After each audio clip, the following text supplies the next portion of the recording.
அனைவருக்கும் வணக்கம். இன்றைக்கு என்னுடைய தேன் சிறுகதைகள் என்ற தொகுப்பிலிருந்து கதை கிட்டத்தட்ட 100 சிறுகதைகள் எழுதியிருப்பேன். 200 இதிகாச புராண கதைகள் எழுதியிருப்பேன்.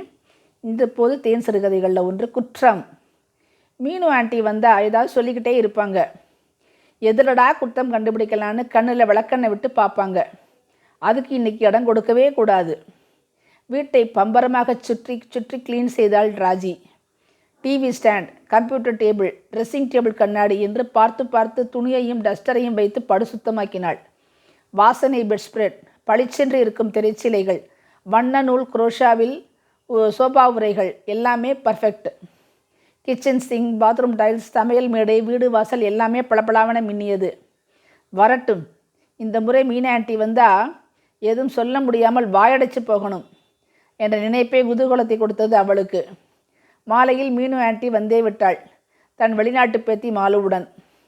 வீட்டினுள் நுழைந்ததிலிருந்து எல்லா இடத்தையும் இன்ஸ்பெக்ஷன் இடுவது போல பார்த்த மீனு ஆண்டியே ஒன்றும் குறை சொல்ல முடியாமல் அமர்ந்திருப்பது பார்த்து சந்தோஷமாக இருந்தது ராஜிக்கு. ராஜி கொடுத்த பனீர் பக்கோடாவை சாப்பிட்ட மாலு, ஆண்டி என்னையா இருக்குது, டிஷ்யூ கொடுங்க என்றாள். டிஷ்யூ இல்லையடா என்று ராஜி சொன்னதும் குற்றம் சொல்ல காரணம் கண்டுபிடித்த மீனு ஆண்டி வழக்கம் போல குஷியுடன் அட்வைஸ் சொன்னாள். டிஷ்யூ எல்லாம் வாங்கி வச்சுக்கணும் ராஜி, இவ்வளவு ஆயிலியாக சாப்பிட்டா ஹார்ட் அட்டாக் வந்துடும். வழக்கம் போல் மீனு ஆண்டியின் குற்றப்பத்திரிகையை கேட்டதும் ஜஸ்ட் இதில் போய் மிஸ் பண்ணிட்டோமே என்று வருத்தப்பட்டு வெளித்தாள் ராஜி. நன்றி.